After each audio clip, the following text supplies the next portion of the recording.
Alright, sorry about that last video ending so abruptly. My phone just ran out of storage space, so hope you're having fun. This is more on the hydrocarbons, so let's get back into what I was talking about, the ring structures, the cycloalkanes. So again, this next slide here has the names. You don't have to memorize these. If you've memorized the first 10 hydrocarbons, methane, ethane, propane, etc., you already know these. Just add the prefix cyclo to them to imply that it's a ring structure. So I don't really care if you draw them as squares or pentagons or hexagons or like this. It's up to you. But I do expect you to know how to name at least these first 4 of them. These are the most common ones. Actually, if you had to take this one is probably your most common structure. 6 carbons tends to make a very stable, energetically stable structure. So you'll see the 6-membered ring in lots of organic compounds. But remember, they're 3-dimensional, so I wish I had some modeling kits with me, but I don't. But this is how you would draw this structure here. It looks flat, but it's not. Remember, since the straight chains make a zigzag pattern as they get, as you add carbons, they go up, down, up, down, up, down, because each carbon has a tetrahedral shape.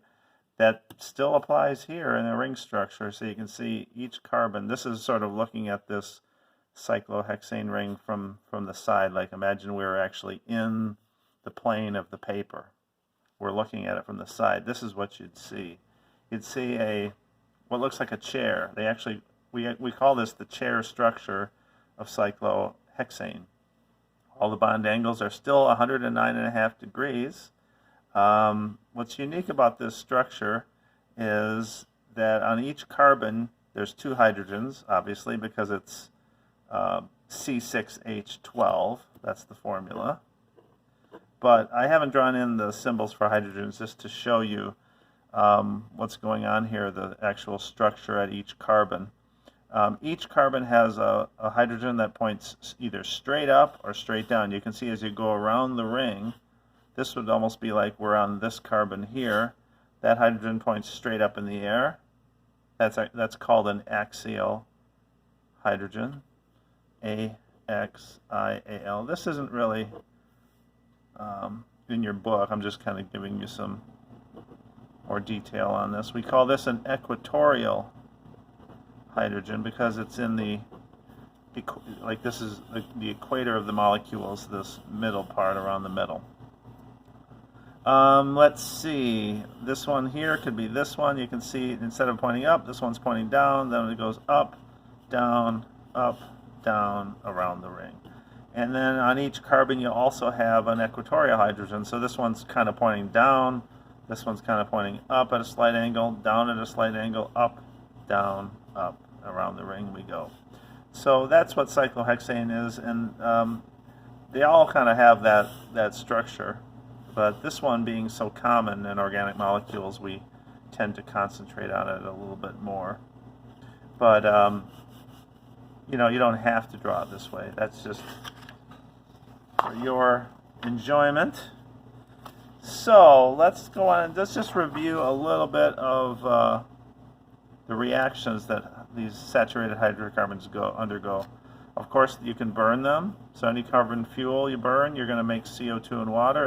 It's also known as a redox reaction where the carbon is being oxidized to CO2. The oxygen is being reduced to from a 0 to a -2. Alkenes can, the next class of hydrocarbons we're going to talk about, they can undergo what's called hydrogenation, adding hydrogen to them, H2. If you ever read on a label of junk food of some sort, you'll see partially hydrogenated vegetable oil. What that means is it's fats that have double bonds in them, which are good fats, have been hydrogenated through the similar reaction where you actually use the metal platinum. The very expensive metal platinum is a good catalyst for this reaction. You add a hydrogen here and here. So that I've drawn them in red here. That's called hydrogenation of a double bond. You can also hydrogenate triple bonds as well. You just can add, instead of one hydrogen, you can add two because there's a triple bond there. You can add halogens to double bonds. Our names aren't that creative, I understand. Halogenation, addition of fluorine, chlorine, bromine, and iodine. One bromine goes here, the other one goes here, kind of like hydrogenation, but in reality, we're not going to get into that too much, but one bromine actually comes in at the top, one comes in at the bottom. Now that doesn't really matter when you have a straight chain like this, but when you have a ring structure, it actually does matter. It actually puts one halogen on the top of the ring and one halogen on the bottom of the ring. Halogens, or alkenes, undergo hydration, which is adding water. So these are all reactions that are useful in industry for making different classes of organic molecules. You can take a simple alkene and make any number of different compounds. You can make saturated hydrocarbons, you can make halogenated hydrocarbons, you can make alcohols. Water is somewhat unreactive, so you need a little bit of a kick. So we add a strong acid catalyst. Usually H2SO4 works well with this. We're not going to get into the details of how this happens, but just I want you to learn what, going from here to there, how do you do it? What this reagent, what would it do? I will test you a little bit on these basic reactions. Now, asymmetric alkenes generates what are called major and minor products. Anytime you run an organic reaction in which there's more than one product possible because of the way the reaction goes, which what I'm talking about is the mechanism, you can predict, we can actually measure the major and minor products through analytical techniques we won't discuss at this point. But the reason why this is, I will expect you to memorize why this is the major and why this is the minor. And it's not that hard to remember. If you look here at your starting material, water is an H and an OH. So one part H, one part OH. This hydrogen goes to this carbon of the double bond that has more hydrogens. That has two hydrogens, this only has one. So the hydrogen of the water goes here, that's why it's drawn here. And the OH that's left over goes on this one here, so you get that here. Now, a little bit, you'll get a compound where the hydrogen, what I'm saying is the hydrogen prefers to go there, but it doesn't always go there first. Sometimes it could attach to this side first, and this OH will end up on this side, and you'll get this product. But that is not as likely as this, so we call that the minor product. I don't know if I should explain why that is or not. For now, I won't. Hydrohalogenation, I guess that's actually misspelled. That's supposed to be an O. Halogenation, adding a halogen and hydrogen, HBr. It's a lot like the hydration. The hydrogen goes, if you looked at this is not a symmetrical alkene. What I mean by asymmetric, it means if you look at the double bond on either side, you have different things. Here you have two hydrogens, here you have a hydrogen and a methyl group. So this is an asymmetric alkene. So you can have two different products. The main product is the one where you would put the hydrogen here of the HBr and the bromine of the HBr would go on this side. So really the double bond of an organic molecule is a specific place for a reaction to occur. This is what organic reactions are. They're big molecules. These are small just for example, but it can be a very large molecule, but only this small part of the molecule will undergo reaction. The rest of the molecule could be 100 atoms sitting over here. It won't do anything. It's only this part. That's why we call these specific parts of an organic molecule a functional group. It's the only part that really has a reaction or a function in this way. So the H would go here, the bromine would go there. That's why your major product is here. But you can also have, as you did for the hydration reaction, you can have the hydrogen of HBr go over here, and the bromine could go over there. That's our minor product. We're going to talk about how to name these. That's 1-bromopropane and 2-bromopropane. Those are just, there's many. This is just the tip of the iceberg with chemical reactions. We'll discuss more of these when we get into chapter 14 material, talking about alcohols and oxygen-containing structures beyond alcohols. There's also a type of molecule that looks like an alkene. Since we're talking about double bonds, it looks like this. It's called a benzene ring. You've probably heard me say that in class. I've drawn benzene in its two common forms, this one and this one. The red arrows imply that these double bonds don't have to sit in these places. They can actually be here, here, or here, or moved to the next carbon. They can kind of move around the ring, here, here, here. If you look carefully, those are not the same locations of the double bonds. We call this specific structure aromatic. I put it in quotes because what in today's organic chemistry, aromatic means it has a special stability. Aromatic ring is chemically stable. It doesn't react, even though it has what looks like double bonds, it does not react like a typical alkene. This is not a typical alkene. So the reactivity is low or non-existent in terms of addition. So whereas on these reactions here, you could, a typical straight chain hydrocarbon that has a double bond in it will easily add a bromine molecule, one on each side, a bromine here and a bromine here to give you that. Benzene, which looks like it has 3 double bonds, will not do that.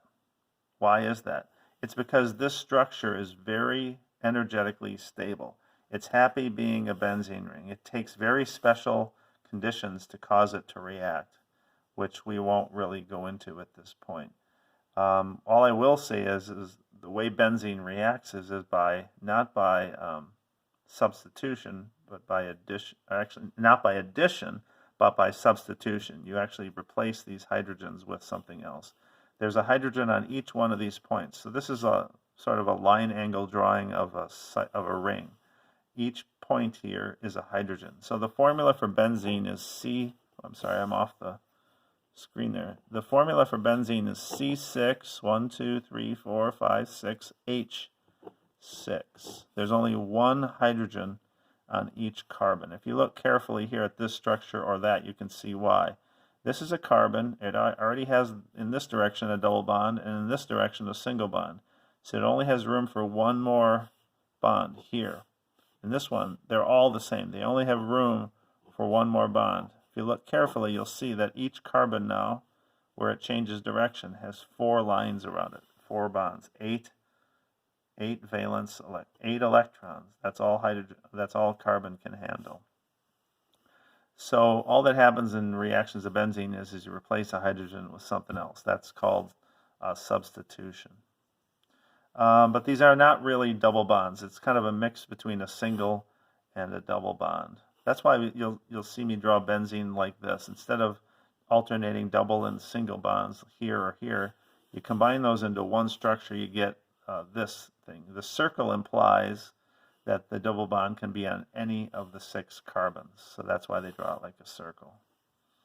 Now alkynes is the next type of hydrocarbon. Instead of a double bond, it is a triple bond. So this is the simplest hydrocarbon that has a triple bond, just 2 carbons. It's acetylene. Acetylene torches, welding torches. This is the gas that they use for that. It's a very efficient fuel. It burns at a very high temperature. Just like you could add hydrogen to a double bond to go from an unsaturated to a saturated hydrocarbon. Maybe I should comment briefly on that. This is called unsaturated. Am I on the screen? Yes, I am. This is called unsaturated. And molecules like this are called saturated. Now, this is not the same unsaturated and saturated as we talked about when we were discussing solutions. Unsaturated in this context means the carbons have room for more bonds. They're unsatisfied, so to speak. The carbon here, you'll notice, even though it has 4 lines around it, 4 dashes, implying it has 2, 4, 6, 8 electrons, just like this one has 2, 4, 6, 8 electrons.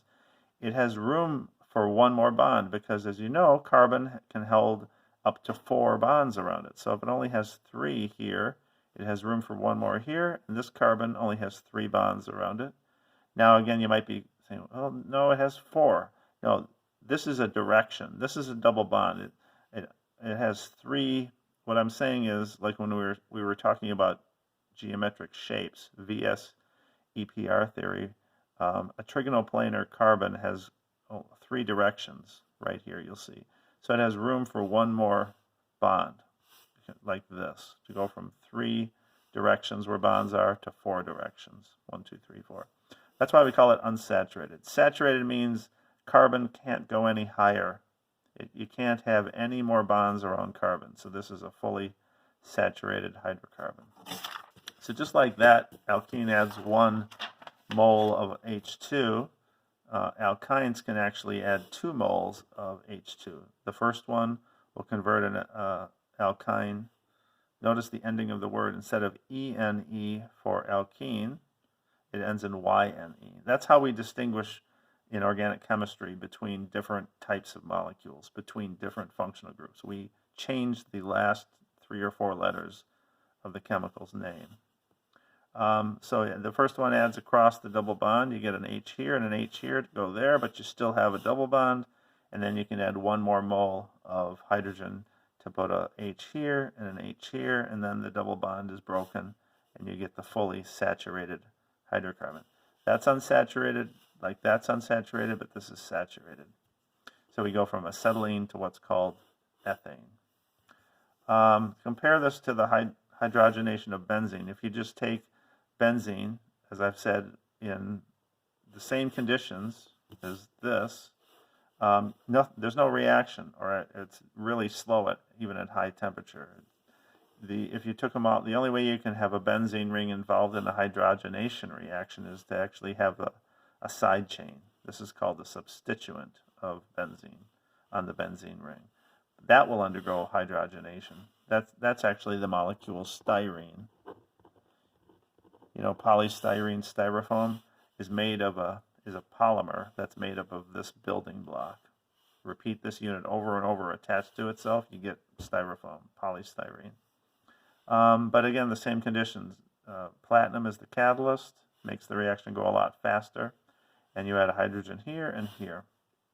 But the side chain reacts. The benzene stays as benzene because it's so stable. Let's talk a little bit more about other forms of the benzene ring. You can attach any number of things to a benzene ring to make different hydrocarbons, but they're called aromatic hydrocarbons. So here are some of the common ones I'd like you to learn. These are the common names. When we name compounds, it's a class of, it's what we call nomenclature, chemical nomenclature. A lot of the slides we're going to talk about coming up here in this next video or two we're talking about chemical nomenclature. In that, we have what are called common names. I'll put that in quotes. And we have versus what's called the IUPAC name. It's an acronym. IUPAC stands for the International Union of Pure and Applied Chemistry. It's a bunch of science guys and gals who get together every couple of years and they decide to modify rules, come up with new rules for all sorts of stuff dealing with sciences, chemistry, physics, biology, whatever. But for chemistry, it's IUPAC. So these are the common names. Toluene, that's the stuff you find in products like Goo Gone or even Sharpie pens that smell, that you probably are familiar with. That's the smell of this compound called toluene. The IUPAC name for toluene is methylbenzene. It's a methyl that's attached to a benzene ring, so methylbenzene. This is a compound called aniline. It's a benzene ring with an NH2 group on it. A benzene ring with a COOH. This is an acid, organic acid. We call that benzoic acid. Derivatives of benzoic acid are found in food preservatives. Sodium benzoate, you might see on a food label. It's a very useful and common food preservative. Phenol this is a compound that's used in as an antiseptic in mouthwashes and things like that. But again, these are not systematic names. They're names that were given 100 years ago or so, and they've stuck. These are the common ways of naming these things: bromobenzene, nitrobenzene. So I want you to at least know some of these common ones when we are using them and naming simple aromatic hydrocarbons. Now, if there's two substituents on a benzene ring, how do you name them? Well, you have three possibilities when you have a benzene ring with two substituents. They can either be right next to each other, they can be 2 carbons apart, 1, 2, 3, actually 1, 2, 3, or they can be on opposite sides of the benzene ring. When they're right next to each other, they call that ortho.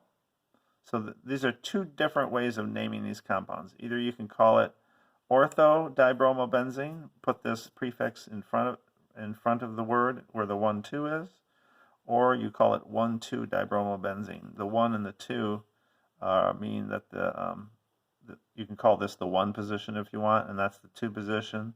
That'd be 3, 4, 5, 6.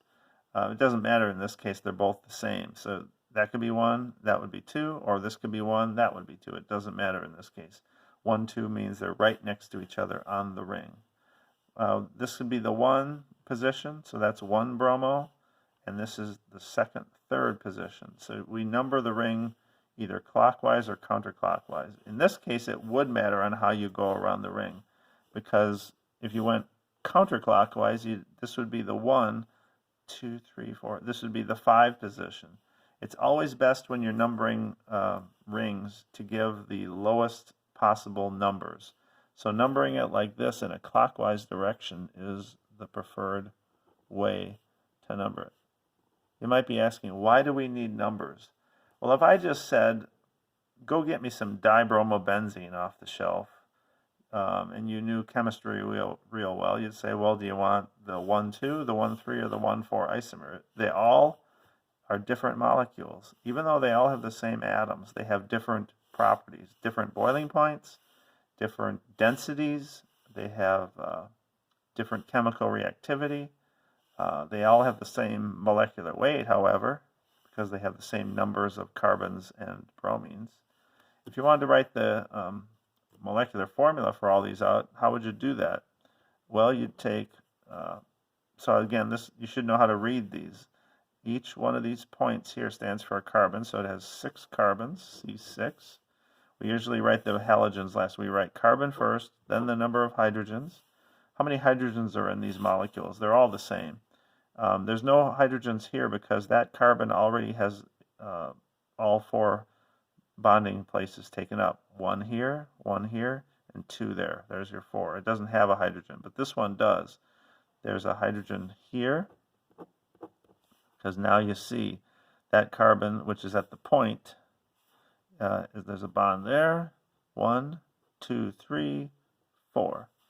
This carbon would have a hydrogen on it as well. This carbon here doesn't have room for any hydrogens because there's 1, 2, 3, 4 bonds on it. Can't put any more hydrogens on it. This one has 1 hydrogen. That one has 1 hydrogen. So this would be C6H4Br2. And you'll get the same answer no matter which one you look at. There's C6H1, 2, 3, 4, Br2.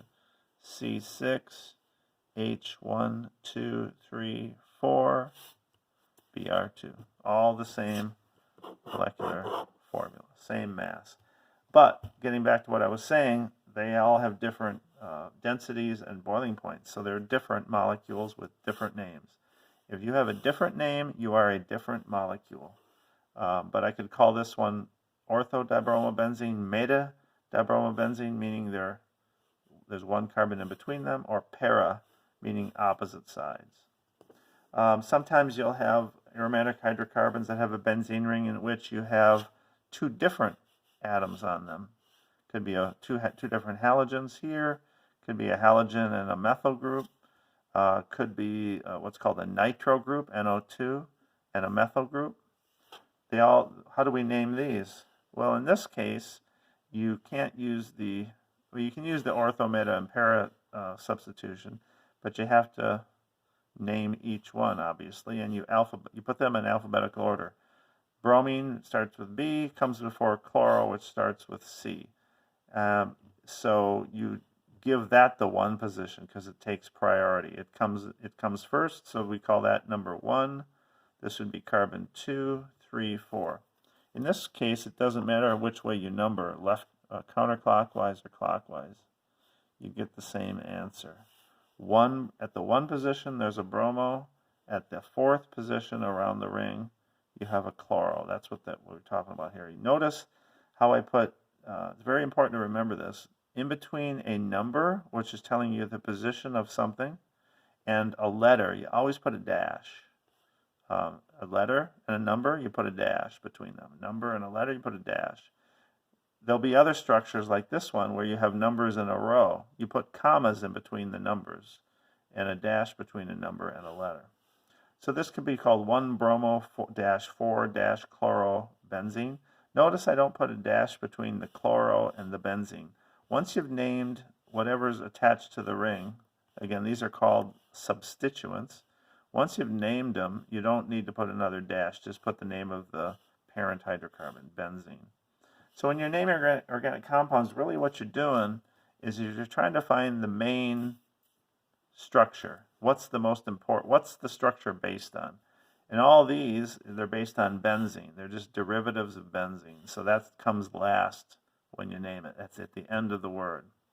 The other way to name this compound would be, tell me it's on opposite sides of the ring. So that's the para positions.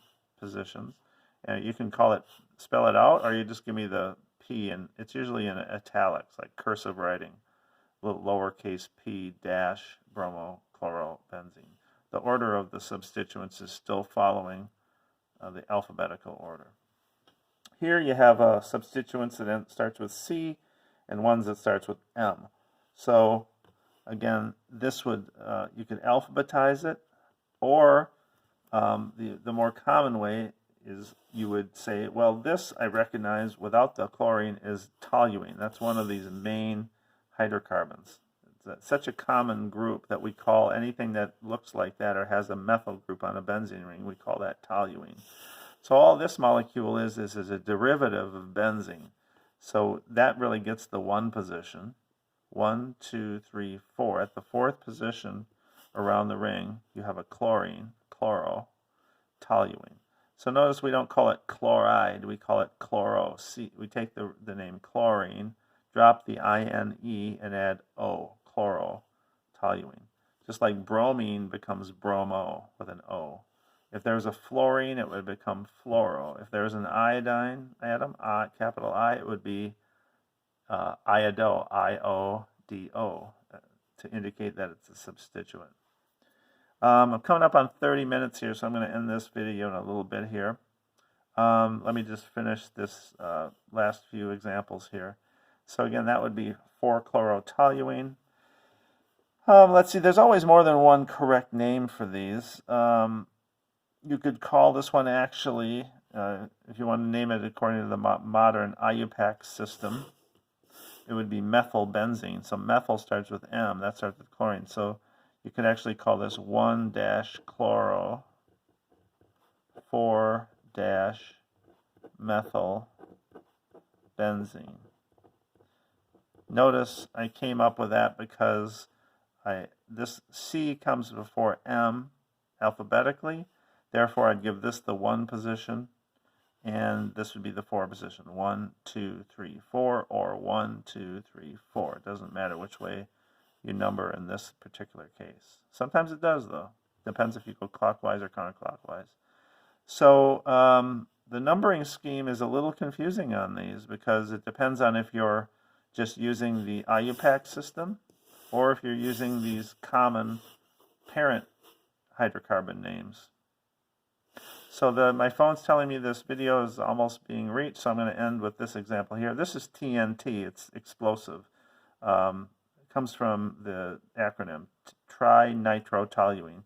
This is toluene without the nitro groups, but you add 3 nitro groups, tri for triple, trinitro. NO2 is a very common functional group in explosive. It has a lot of energy, a lot of nitrogen, a lot of oxygen. It's very powerful, a lot of potential energy stored in this molecule. That's why it's used as an explosive. But that's the 1 position, that's the 2 position, so that's 1, 2, 3, 4, 5, 6. So there's your 2, 4, 6 trinitrotoluene. I'll start the next video with clarifying that as well.